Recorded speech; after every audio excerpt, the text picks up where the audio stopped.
Hello everyone, कैसे हैं आप सब। आई होप आप लोग बहुत अच्छे होंगे। आप सबको वट सावित्री की बहुत बहुत शुभकामना। आज वट सावित्री व्रत है और ये व्रत हर सुहागन स्त्री के लिए बहुत ही ज़्यादा महत्व रखता है। मैं आज आपके साथ वट सावित्री का व्रत का ब्लॉग शेयर कर रही हूँ। मैं मिथिलांचल से हूँ और मेरे साइड किस तरह से ये व्रत मनाया जाता है वो मैं आपको इस ब्लॉग में बताऊंगी। प्लीज़ ब्लॉग को इन तक देखिएगा। अगर आपको मेरा ब्लॉग अच्छा लगता है तो प्लीज़ लाइक करिएगा, कमेंट करिएगा और शेयर कीजिएगा। Thank you.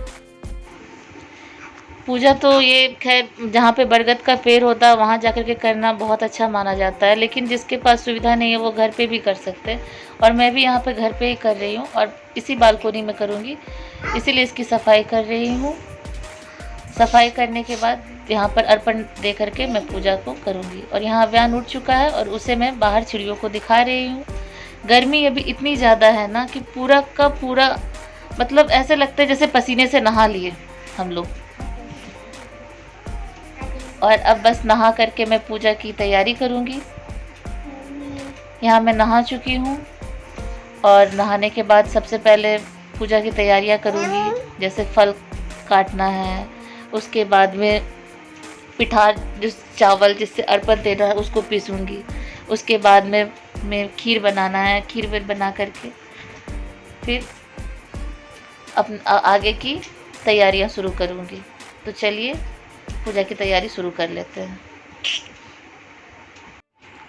अभी मैंने यहाँ पर सूट पहन रखा है क्योंकि मुझे पूजा की तैयारियां करनी है। यहाँ पर मैं फल काट लेती हूँ और बाकी की तैयारियां भी मेरी हो चुकी हैं। इस पूजा को करने में आप साड़ी पहनिए, 16 श्रृंगार करिए, दुल्हन की तरह सज करके इस पूजा को करिए। यहाँ पर मैं चूड़ियाँ बदल रही हूँ और आवी भी मेरे साथ चूड़ियों के साथ खेल रहा है, लेकिन वो इस चूड़ियों को पहनेगा भी। उससे तो मेरे साथ ही रहने में मज़ा आता है बस।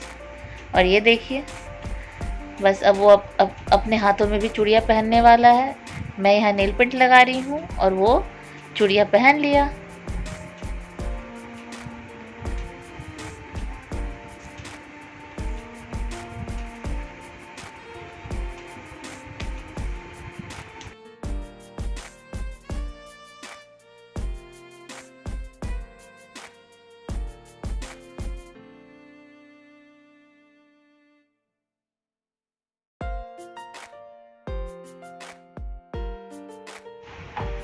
यहाँ पर मैं नाक से सिंदूर लगा रही हूँ। मिथिलांचल और बिहार साइड में इस तरह से नाक से सिंदूर को लगाया जाता है। और यहाँ पर मैं अपने सर पर एक डिज़ाइन बना रही हूँ जिसे पटमाइश और ढासा कहते हैं।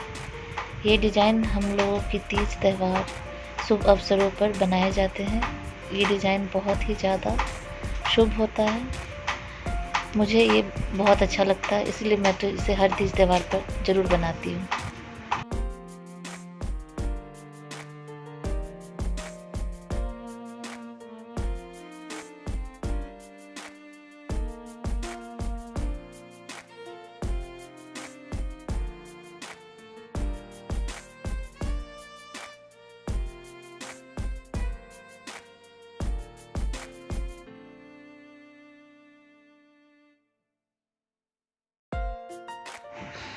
यहाँ पर मैं महावर लगा रही हूँ और अव्यान भी मेरे साथ साथ महावर लगा रहा है अपने पैरों में। उसने अपने पूरे पैरों को लाल रंग से रंग लिया है।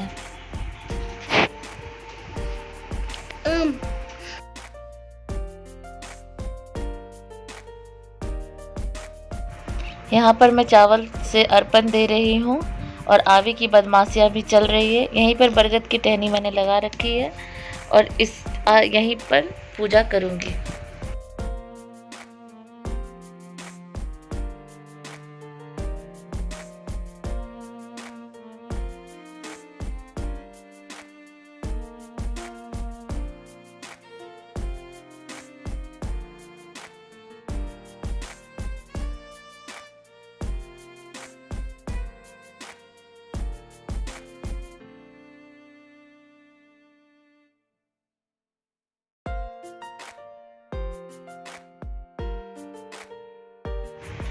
सारी तैयारियां करके अब मैं पूजा करने के लिए बैठ चुकी हूँ। पूजा करने में यही प्रसाद को अर्पण करके उसके बाद कथा पढ़ना होता है।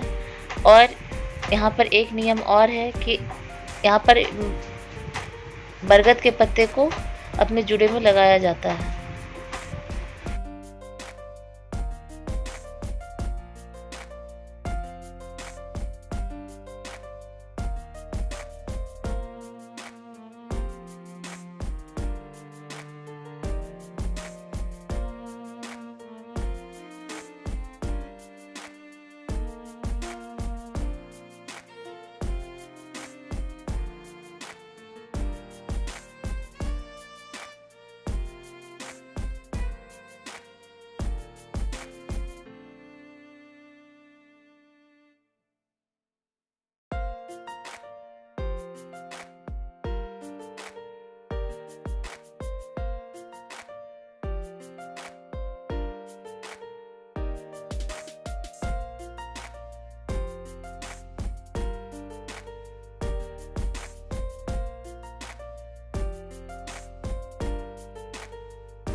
आज के दिन गौरी माता की पूजा, जिसे गौर पूजना कहा जाता है, वो हम बरगद पेड़ के नीचे ही करते हैं।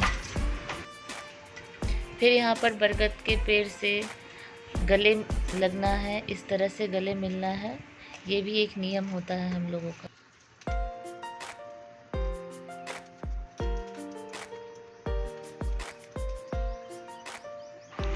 इस पूजा में पंखा का भी बहुत बड़ा महत्व है।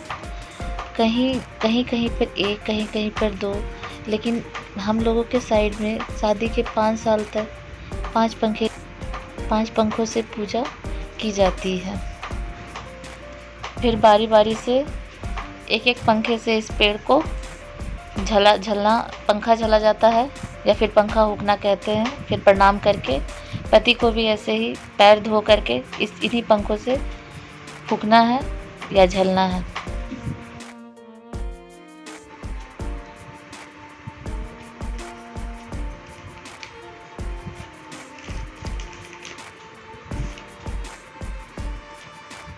और यहाँ आवी भी मुझे आशीर्वाद दे रहा है अपने पापा के साथ साथ।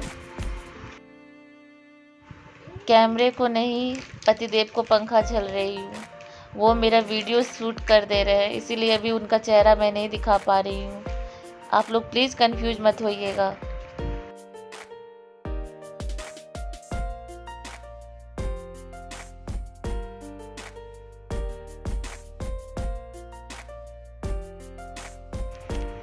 अब बहुत हुआ, कन्फ्यूजन दूर करिए और ये मिलिए मेरे पतिदेव से।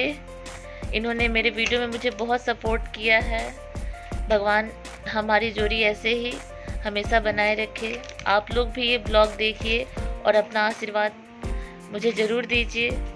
प्लीज़ मेरे ब्लॉग, अगर आपको मेरे वीडियोज़ पसंद आते हैं तो प्लीज़ मेरे चैनल को लाइक करें, सब्सक्राइब करें और शेयर करें। Thank you, bye bye, take care.